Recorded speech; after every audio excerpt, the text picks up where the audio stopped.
Hi, this is John Hilbrands. I'm going to walk you through a full tutorial on using Qcad for architecture. This tutorial is going to show you everything from drawing your walls to dimensioning to dropping in components from a library to creating those components for your library and where to get them. The settings you're going to need to make it in architecture because it comes set up more for engineering. The settings you need to change it from metric to imperial measurements, which are foot and inches. So basically everything you need to basically get this going if you're in the United States. And if you're in another country, you'll still want to watch this, but you'll use your metric settings, okay? So that's what we're going to be doing. And let me first mention why you might choose to use Qcad for architecture. CAD software is incredibly expensive, but Qcad is free. So the one that the most architects use are in the multiple thousands, okay? And then if you bought a cheap home design program that you might get off of Amazon, you'll find that most people hate them. They're breaking down. They don't do what they want them to do. So this will do everything that you need, and plus it will do a lot more. So your next thought is it too complicated? And it really isn't, because I'm only going to use two tools over here and two tools over here. So, and that will do our whole drawing, okay? I might be lying a little bit, but that'll get most of our drawing. Let me show you quickly what tools we'll be using before and why you might want to use this before we go into downloading it and everything else. All right? So first off, I'm going to show you some wonderful tools that make walls, even though it doesn't have the word walls on. Those are the two tools that I mentioned here in the modification tools. So our first one is going to be the parallel line tool.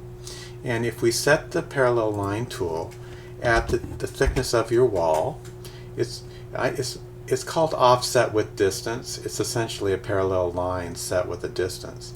But you see how I can click any line, and whatever line length that is, it'll recreate. So it's a really nice way of making your walls, and you just essentially have a line and then suddenly it's a wall. So there is no complicated thing that says word walls, but you can see how simple that would be.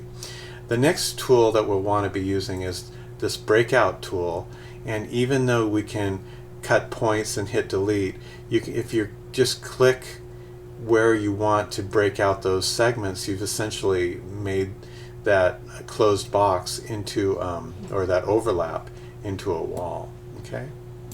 So that's very handy, and that gets most of what we want to do.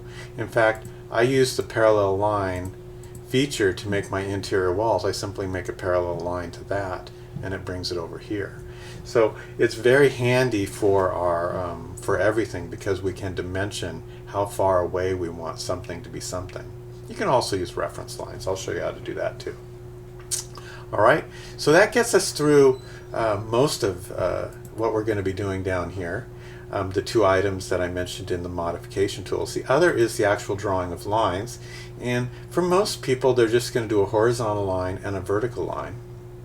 And you can set your settings so that you can have 40'6" like that wall is, and essentially when you click you can make as many as you want to make your box or your walls. Alright, and then you just parallel, and they're there.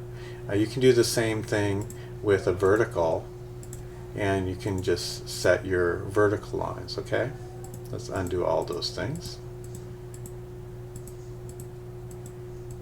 Alright, so that gets us most of what we're going to be doing over here. So pretty simple, right? The next thing we're going to see is this weird thing over here called layer list. And the nice thing about layers, you don't have to choose to make everything in different layers, but when you have an eyeball, that means it's going to show. And if we wanted to eyeball off dimensions, we can eyeball off the dimensions.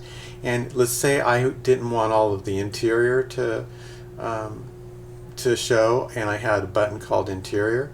I can click off the eyeball on interior. I'll set that up on our demo, and we'll do it that way. But you can see how handy that would be. And then when we go to print, if we didn't want to print the dimensions, we have the eyeball off. That's how it'll print. The next thing we have is a thing called a library. And I've actually drawn these items for the library, and I'm going to show you how to draw them as well. But there's also a place where you can download them, okay? But we simply drag them over, release our left key, and then we can place them. Once they're there, we can rotate them or do whatever we want to put them in.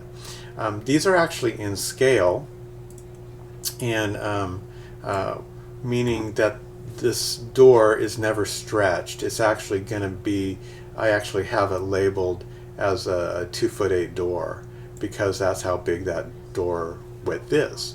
So you'll probably want to do the same thing for the standard widths of doors, and then and that's all you'll have to do.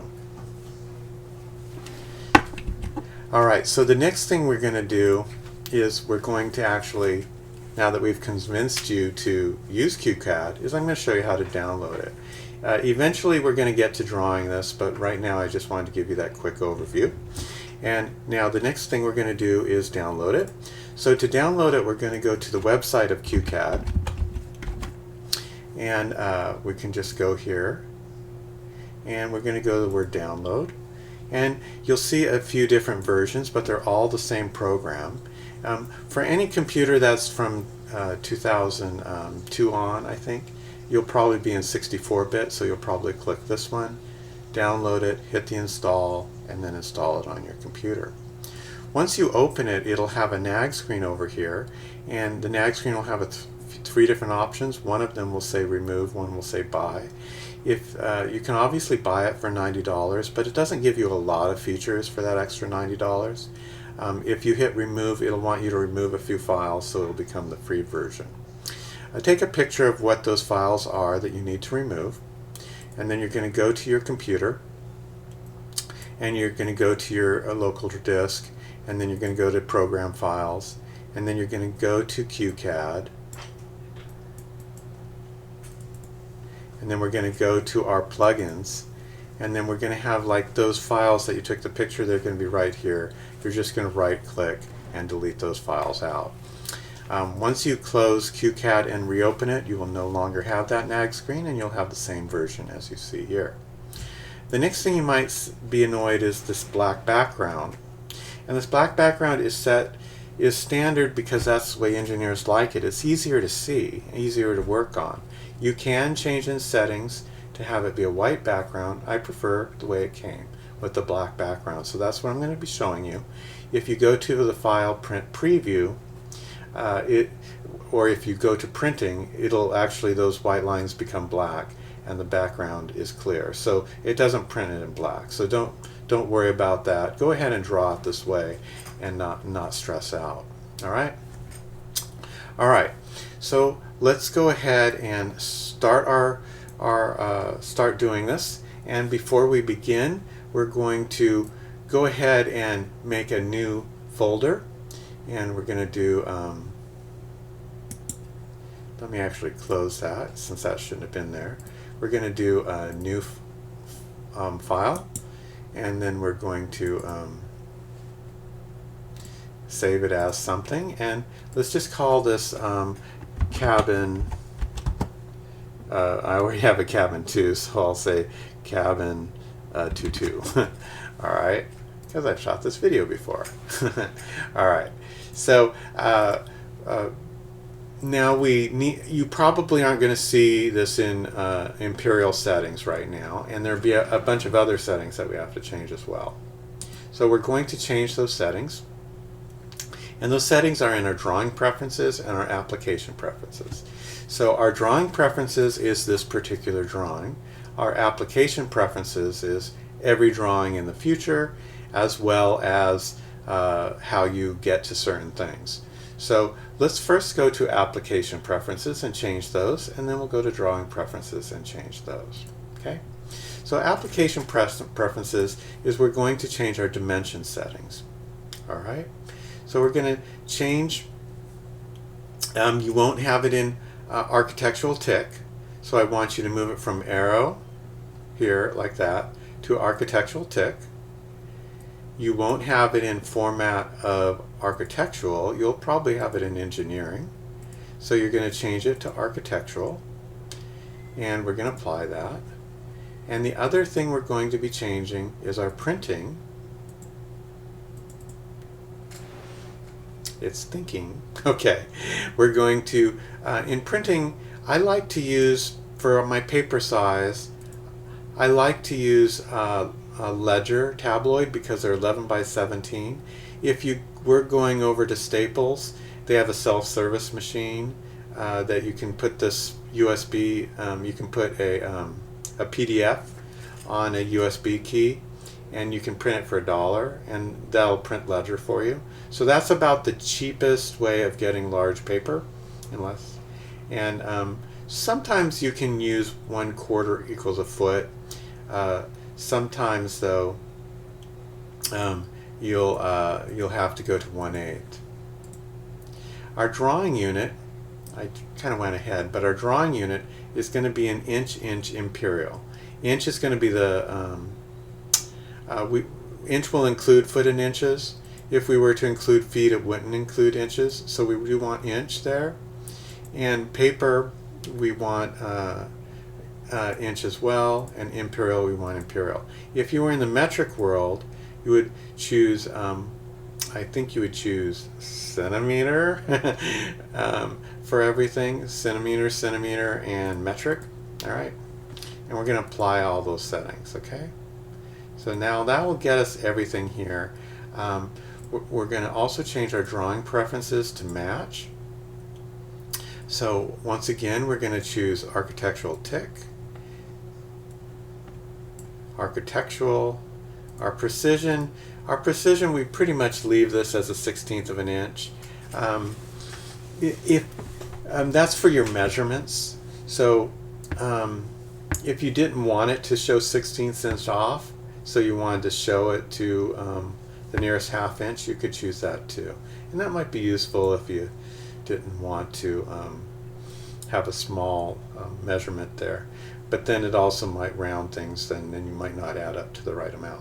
Drawing unit is the same as what we did before, and printing is going to be the same as what we had before, which was, again, Ledger. This is for printing, so don't get confused, and you can change this later. It won't change your drawing, okay? And then we're going to apply all that as well, okay? Okay, disappear. So now you should see these measurements match mine. And let's go ahead and start. So this is going to be the tutorial part, and hopefully I'll have chapter points, and then you can skip ahead if you need to see how to do something. All right, so the first thing we're going to do is we're going to put a wall at 40 foot 6 inches. So let's do that.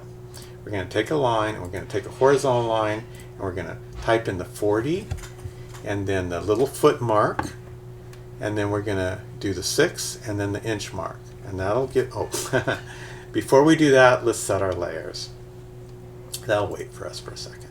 So I told you we're going to do an outside and an inside, so let's do outside walls.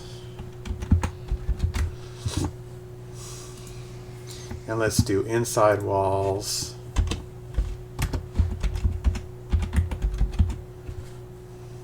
So you see I'm just hitting the plus sign, then I'm changing the word layer 1 to what I want it to be. I'm just backspacing it.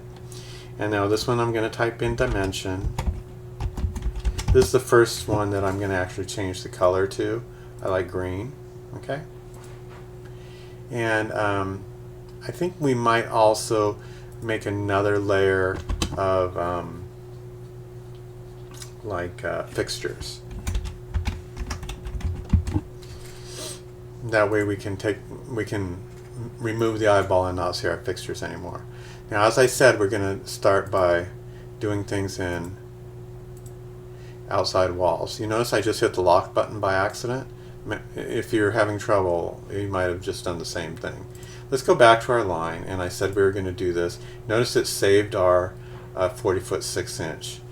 Now, the important thing is to have a mouse, and when I think I said this already, but just in case, everything can be done with a zoom out there, but you'll find that it works better if you use your scroll in the middle of your mouse wheel, and that way we don't have to refer back and forth. The other thing we can do is we can push in our scroll wheel, and now when we rotate our mouse, we move the entire screen around. So that works very well. So we're going to move over to our center point, and I like to have it somewhat close to my center point. And now I'm going to click and place my wall. Okay, let's zoom out. See, I'm just scrolling out.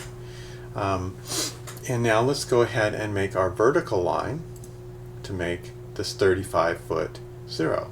All right, so we're going to hit this little arrow at the top. We're going to hit our line. We're going to hit our vertical. And now we're just going to do 35 foot. Since there's no inches, we don't have to do anything other than just type in the 35 foot. Okay? Now, oops, I didn't do vertical. Vertical. Okay. It kept the 35 foot, so it keeps the last setting. Now, when we see it say end, we know that it's typing it. It's going to click right on that point. See how nice that is? When we see it say end, it's going to click right on that point. And it might also say the word intersection. Both work. So now we've made 3 parts. So we didn't actually have to use a box. It's very quick to do it this way as well. Let's go back to making the horizontal line. And remember that was, you might have remembered, I didn't, 40 foot 6 inches. Okay. 40 foot 6 inches. Alright, now we're going to see how that clicked. We want it to say end because if there's gaps when it goes to dimension, it might say 40 foot 7 inches when we go to measure. Alright, so we do want it to click on its mark. Alright, so now we've made our box, and now we're going to make them all into walls, and I mentioned that before. And so our wall was basically, we're going to do this this parallel line feature. And now to make our parallel line, most people choose 5.5 for outside walls. And the reason why is because, I don't know, the stucco and some thicknesses end up making it that.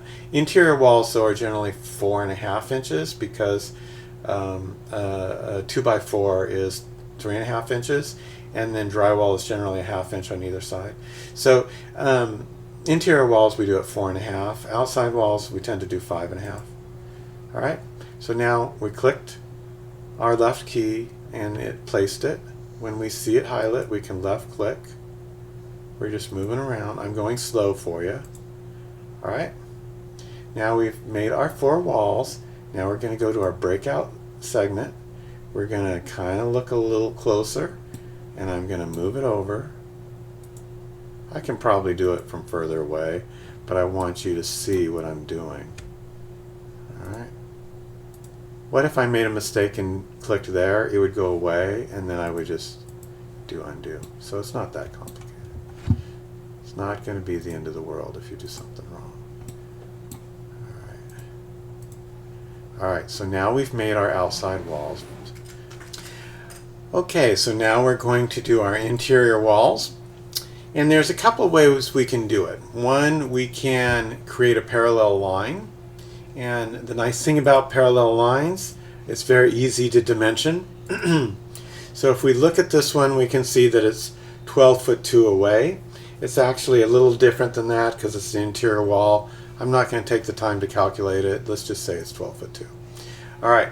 So we can do a parallel line at 12 foot 2, and we can click on it, and we've just dimensioned that perfectly, 12 foot 2 on the inside.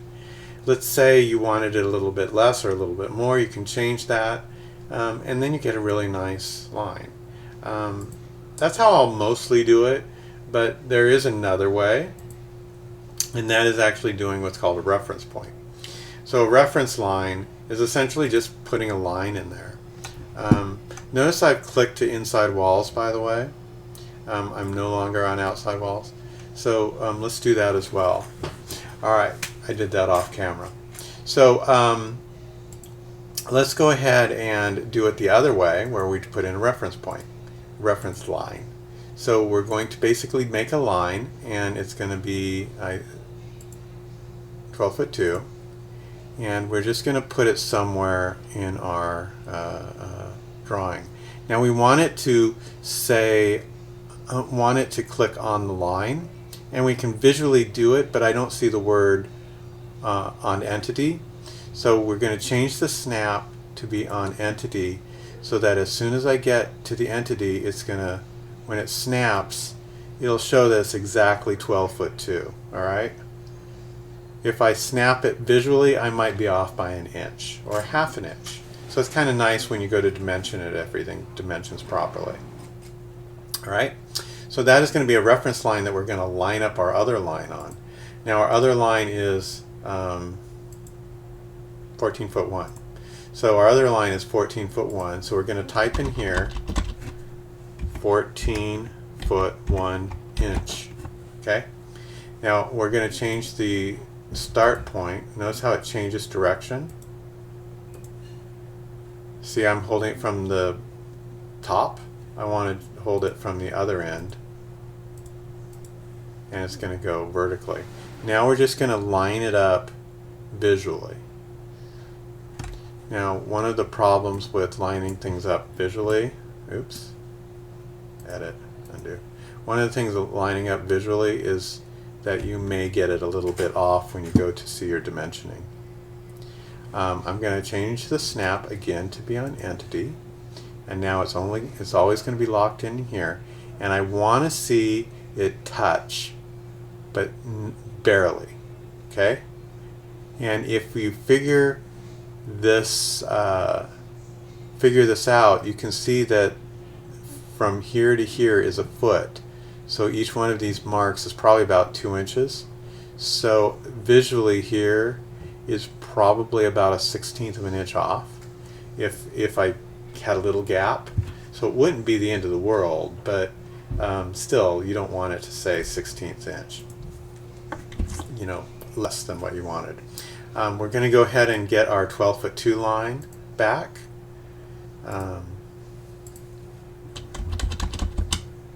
12 foot 2 inches, and let's go ahead and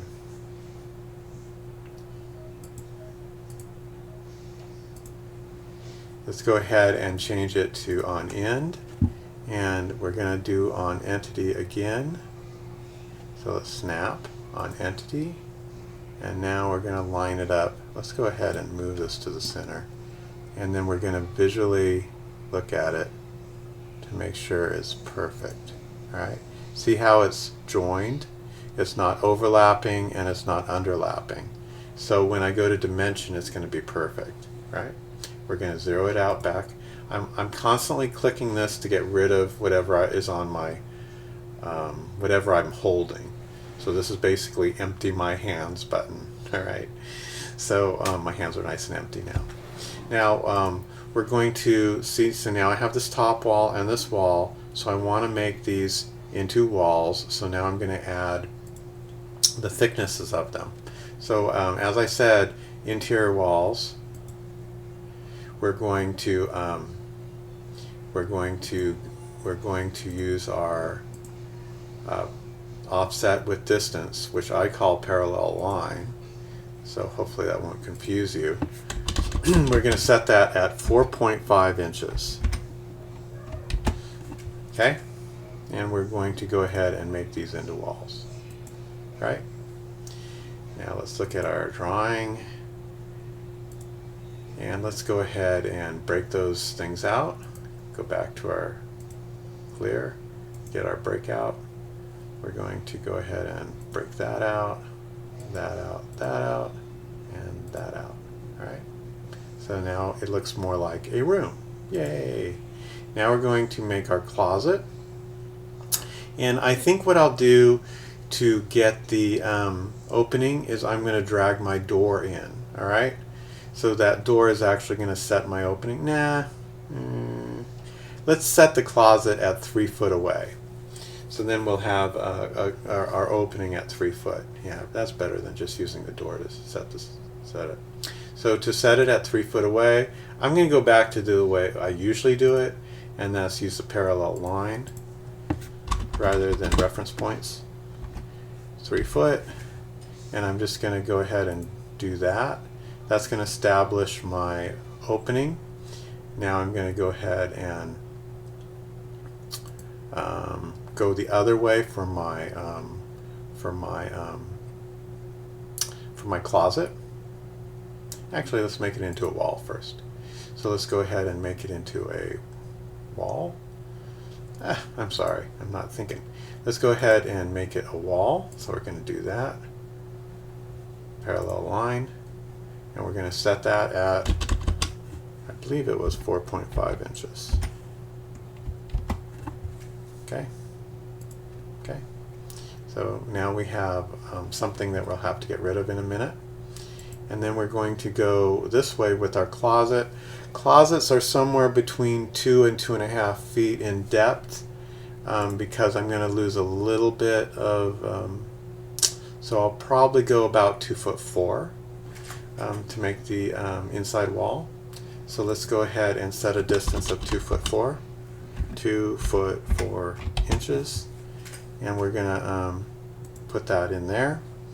And now we're going to go ahead and make that into a wall.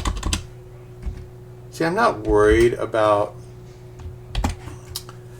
overlaps because I can delete them so easily. So now we have our closet. Let's go ahead and clean that up. And we're just going to go ahead and go back in our tools, use our breakout segment, and we're just going to get rid of things we don't like.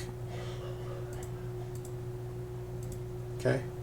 See how, and those are properly dimensioned as well. So I didn't have to use reference points. See how nice that was? Now, what do we want for our closet door? I would say we'd want a 6-foot opening because most closets are 6-foot openings because they're cheaper when you buy a closet door that's a standard size. So let's go ahead and get our line that's horizontal, and let's go ahead and make it 6 foot.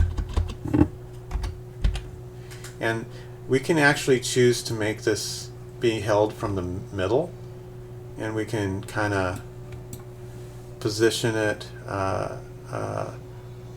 Let's see, I'm just going to eyeball it.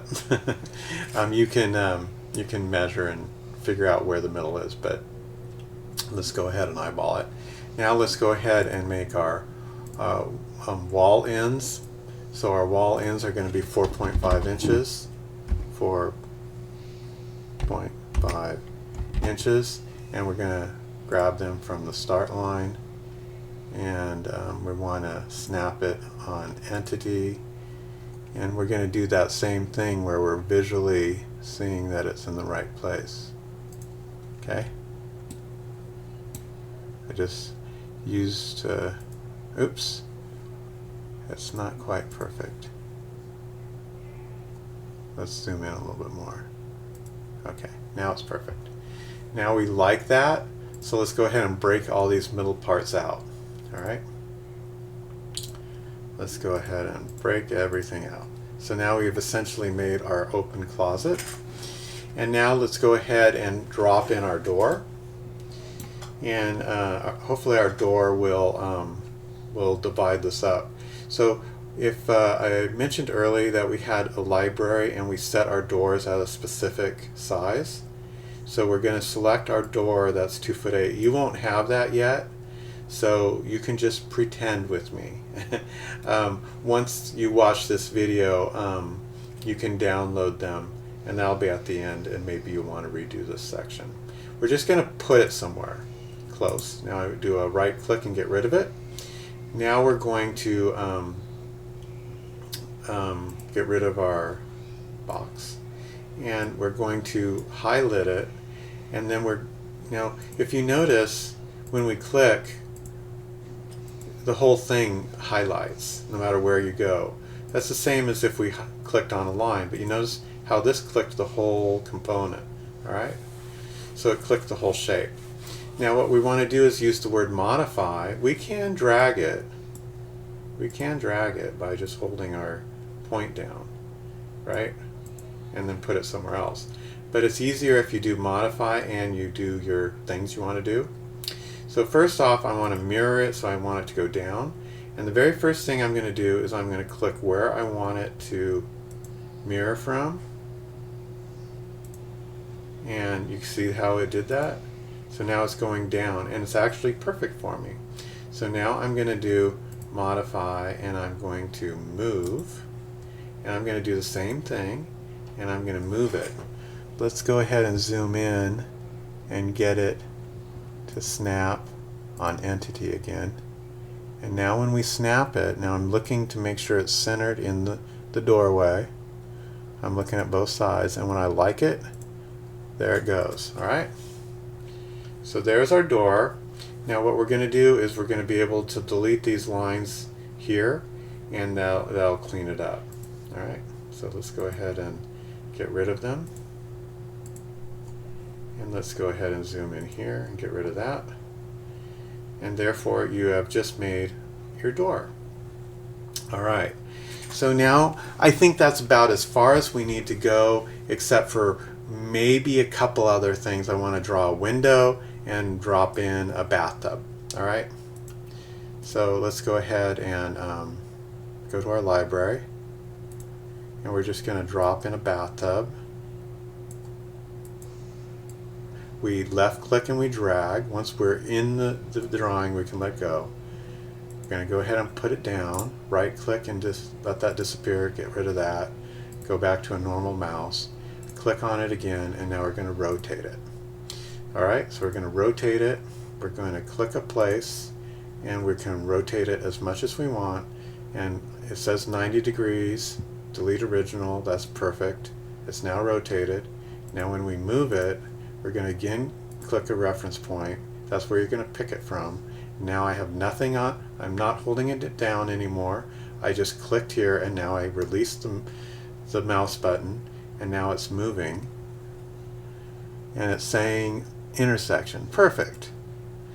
Alright.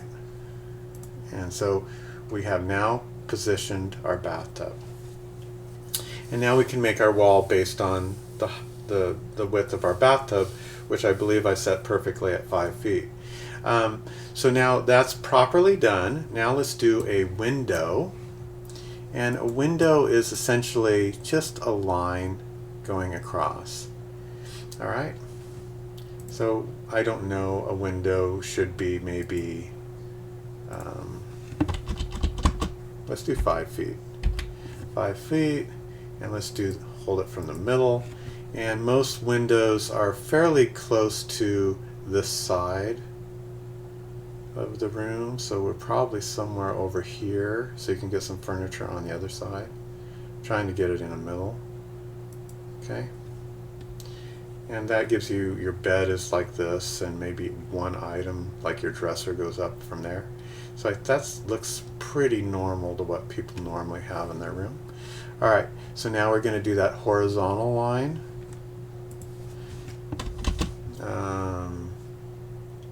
Go back, and we're going to get our line. Oops. Get our horizontal line, and we're going to do, it was 5.5 inches. Okay, and I'm holding it from the middle, hold it from the start. Okay, and it's saying the word grid. It works when you're originally placing it to be on grid, but once you're done, you kind of want it on entity.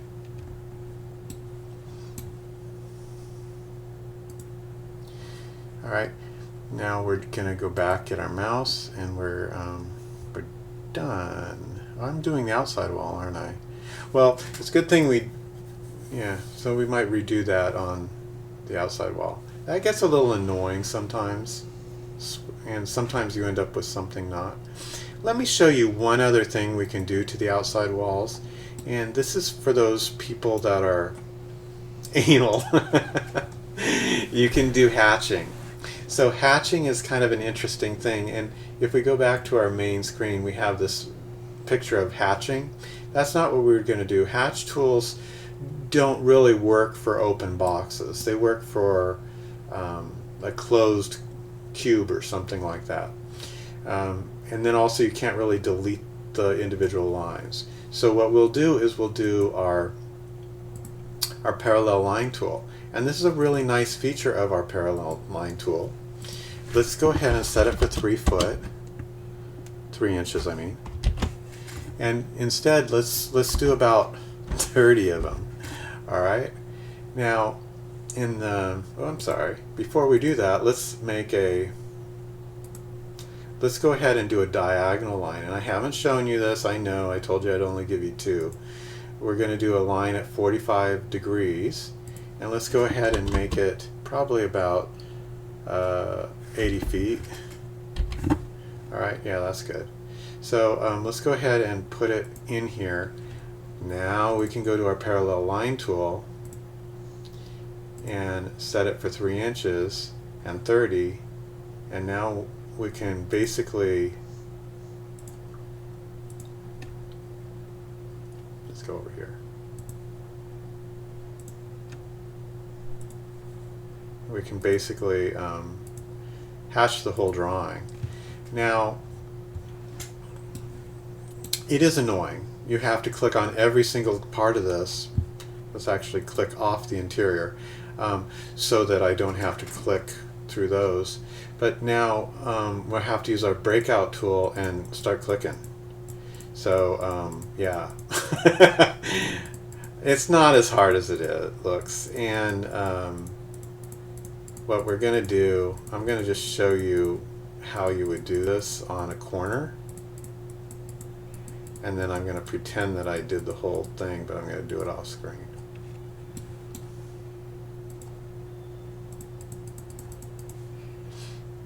Okay, so I've just finished all the hatching and I've just clicked the eyeball back on the inside. And you might wonder why I clicked the inside off. Is because with the inside off, these aren't locked into a point. You can also see that we have hatch marks going through our window pretty quick to just get rid of them. Same as what we were doing before. We're just using this breakout tool, and as I click, they're disappearing. So why would anybody want to do this extra work? In some cases, when you're doing a sectional through the house, you have to show that you're doing a sectional through a wall. You might need to hatch that, and it might be easier to do it that way. And then for others, outside walls are just generally hatched, and that's for clarity's sake, so that you can show windows and stuff. So it's not that unusual, but typically it's not done. All right. Alright, so now let's go into the word dimensioning. And dimensioning, if you remember, we're going to do everything will be in green in dimensioning, so make sure you get it over here. Now, in the you'll see this measurement tape here, and if we were to stick this here and draw it up, it's essentially telling you what that measurement is. It's not really what we want for our drawing. Instead, we're going to use the word dimension, and we're going to do aligned, and it'll allow you to do a lot of different things. For instance, label, you could actually specify what you want it to say. You could say 25 feet 0 inches, but it'll auto-generate a label, and we might go from this intersection, click, and then once it's clicked, release, make sure it's straight, click again, move it over, and now it's there. What I don't like about this is the unsightly green lines along here, so usually I will not do it that way, the auto generation. Instead, I'm going to draw in my dimension lines. So let's undo that, and that also gives you the ability to set things at a middle point, say for instance. So we're just going to do our lines, and I'm just going to go ahead and set lines at 12 feet for my outside ones. And what we really want to do is have it say the word intersection, because obviously you don't want to dimension to something else. Like if I was slightly off, it'll suddenly have, you know, a 1/16 of an inch, and yeah, like the builder really wants to put a 1/16 of an inch. Alright, now here I could basically line it up for the middle if I wanted to. Oh, by the way, we want to switch middle ones to about 6 foot. dimension line. All right, and I can also dimension it to a side, but let's go ahead and do it to a middle point. And we're going to try and get it in a middle point. And we're just going to zoom until we see a middle point. We can see the word grid. I'm not really that concerned at this point whether it says grid or on entity, because this is a dimension line. All right. I just want to make sure it's in the middle. Now when we go ahead and do our dimension aligned, we're going to go between these 2 points. We're still going to drag over, but that way we don't have those green lines going through. Okay.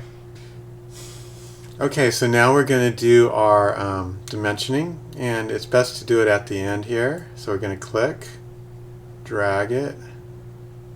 When it says end, we're good, and now we're good. We're going to do the same thing here, and now we're going to click there. So we've essentially just go ahead and we've just dimensioned it. We've put in a window, we've dropped in a component. Let's go to doing printing now.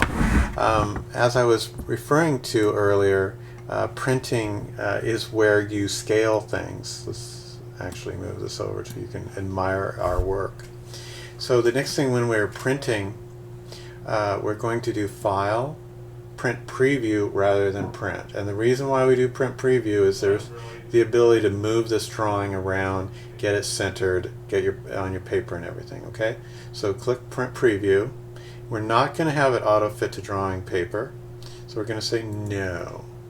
Now the thing we can do here is we can move our drawing around. First we're going to rotate it, then we're going to pick our hand, and now when I push in my left mouse, I'm moving my paper around. So left key did this, scroll wheel did this. Okay, so left key, scroll wheel. When it fits nicely, and if I go to making a PDF and I make this PDF cabin 22, it's saved beautifully. Let's go ahead and minimize it and look at our PDF. And now if we go take this to Staples and print this, it'll print beautifully.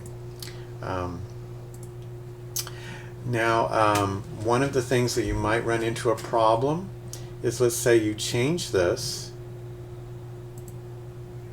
and maybe you just wanted to print this one little part, and you did File, oops, so now maybe we wanted to make a PDF of that, and it was cabin 22.1, save. You notice how the scale changed?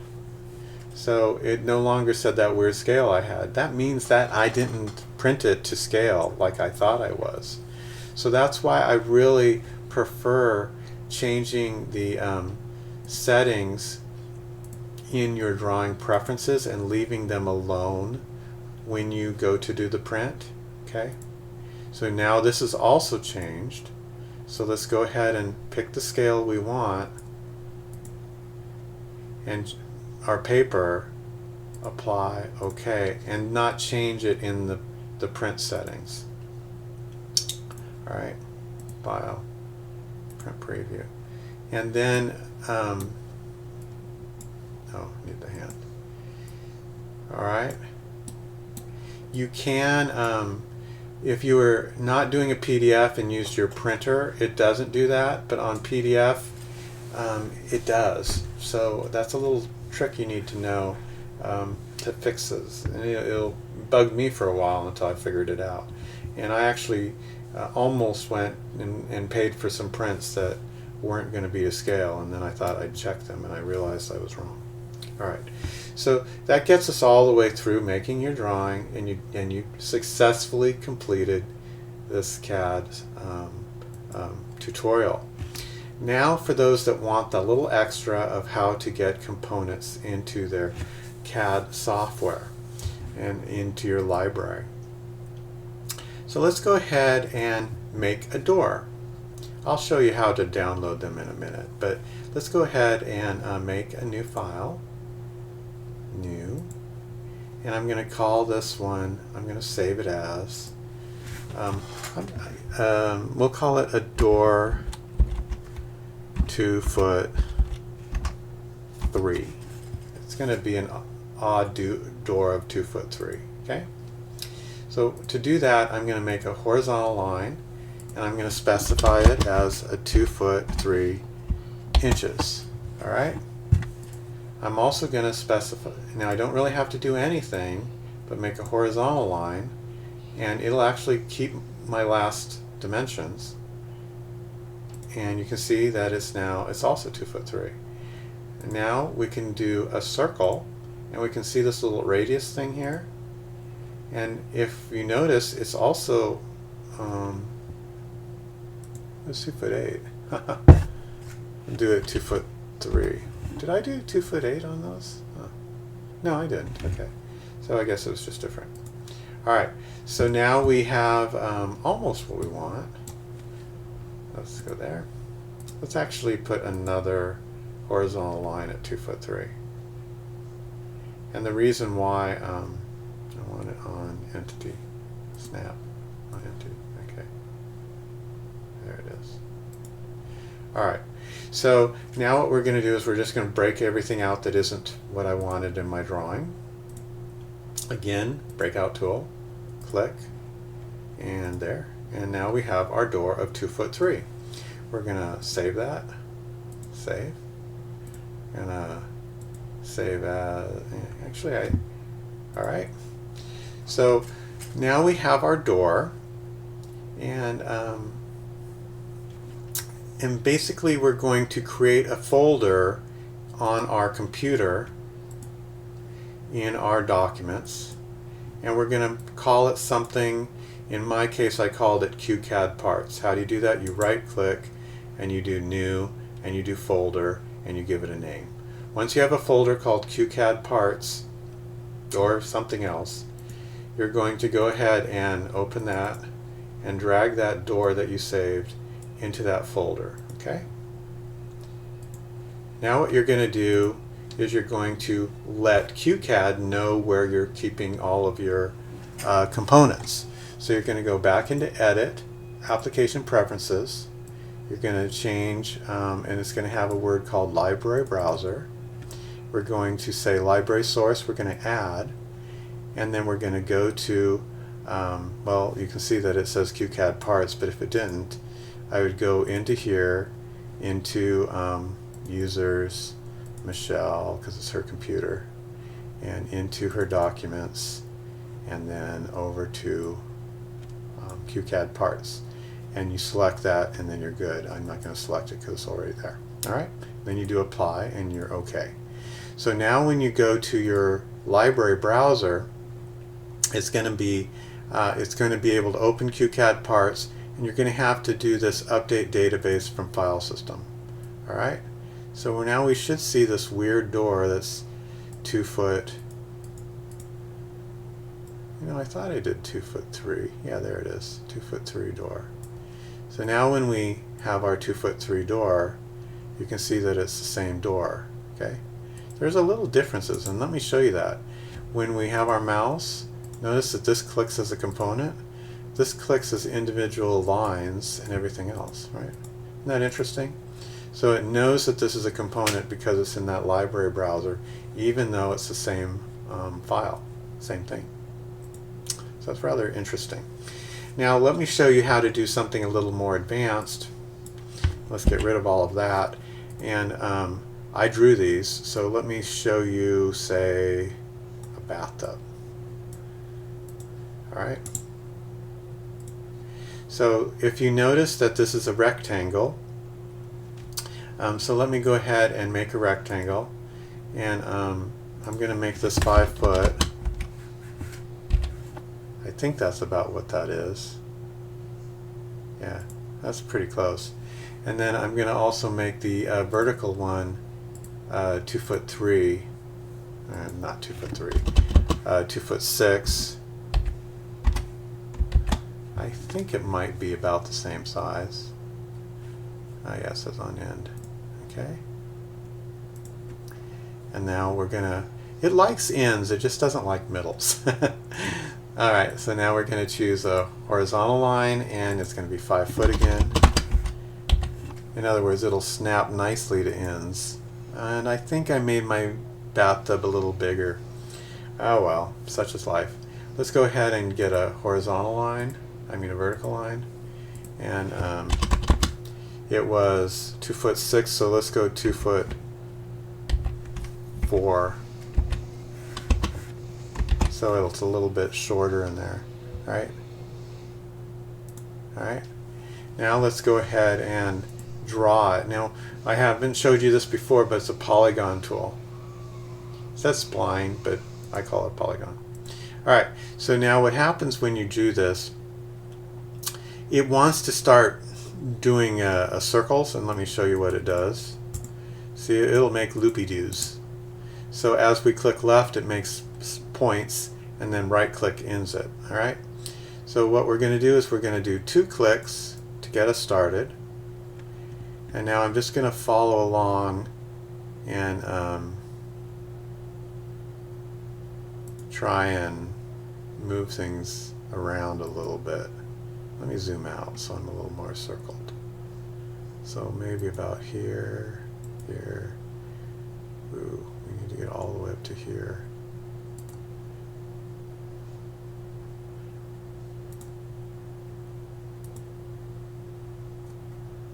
Go up a little bit. Okay, that looks good. Alright, not nearly as good. You know, one of the things, once you click on your circle, you can move your points. Just hold them down. And you can kind of get rid of your wobbles. Let's get that one and move it a little over. And you can kind of straighten things out, or if you really don't like it, you can start over again. But once you've drawn your bathtub, you just put it in your folder as bathtub, and on you go. One other tool I want to show you, and that was used on the kitchen sink, is that it had this nice feature of radiusing an edge. And you can see this is a basic box, and let me show you how to radius an edge. So let's say we have an edge.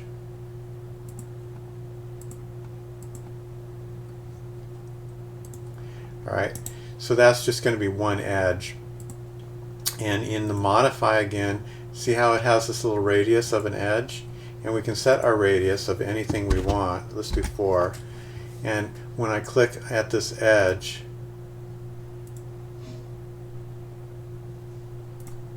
there we go. It did everything for me. It deleted all that other stuff. So you see how that was just radiused? So that was basically a box with radius, and these are just tiny circles. So you can see how quick and easy it was to make that. All right. So we basically made a bathtub, doors, and the sink, and we're all good to go. And they're also scaled, so they'll drop in at the right place. Now there is another way you can do it, and you can go searching for downloads. So Qcad has their own download place. Let's say parts. I don't really know what it's called, but library browser. Qcad add-ons, that's it. Alright, you can see that it has the architecture and it has 600 items.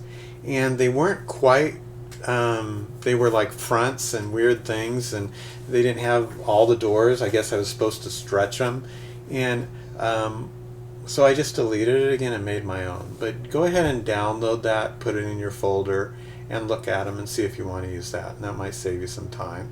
Or you can do what I did and just draw the ones you want. Alright, so you can do either. Alright, so I think I've shown you everything there is to know about how to use this for architecture. It was a very efficient, easy to use program, and it has so much more power. I can make a site plan out here. I can make elevation drawings. You can see how you could even use the spline tool to make kind of a curve and change an elevation if you wanted to do. Alright, so I hope you liked this video. Give me a thumbs up and a like, and I'd really appreciate it. And good luck on your using this for architecture. I hope it helped you. Thank you. Bye-bye.